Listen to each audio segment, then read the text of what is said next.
On a changé de question. La parole est à Monsieur Philippe Vigier.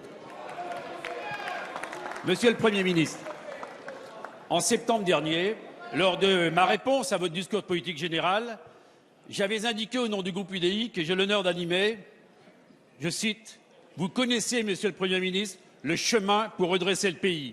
Vous ne pouvez pas l'emprunter faute de majorité. » Le Président de la République vient de vous autoriser à utiliser la procédure 49.3.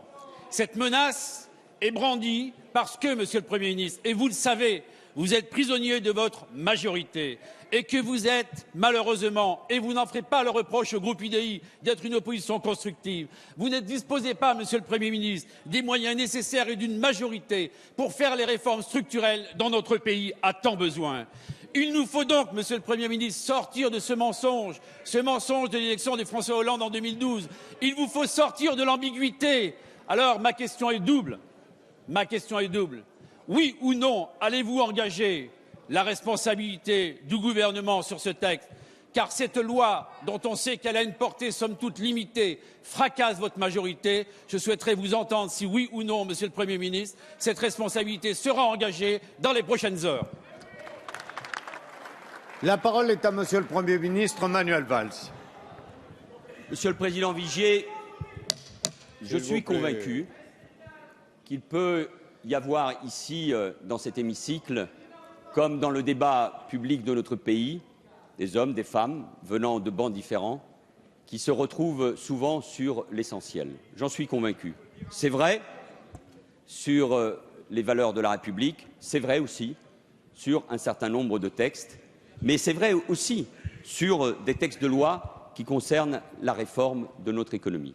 Nous avons la conviction qu'il faut réformer, qu'il faut avancer, avec évidemment le sens de la justice sociale et de l'égalité.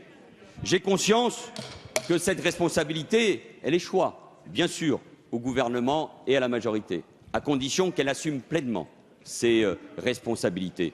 Et j'ai conscience du travail qui a été fait pendant les débats autour de la loi croissance et activité portée par Emmanuel Macron et qui a été enrichi. Plus de 1000 amendements adoptés en commission comme dans l'hémicycle. Et je sais l'apport d'ailleurs qui était celui de tous les groupes, et notamment de votre groupe, celui de l'UDI.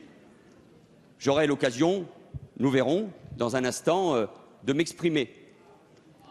Mais à ce stade, je veux le dire encore une fois, je pense que si chacun se ressaisit, si chacun prend bien conscience qu'il se joue quelque chose d'important et que nous sommes à un moment de vérité, ce texte peut passer dans cet hémicycle.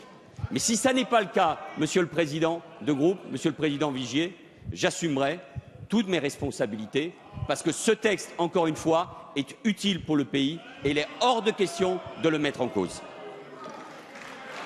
Merci, Monsieur le Premier ministre.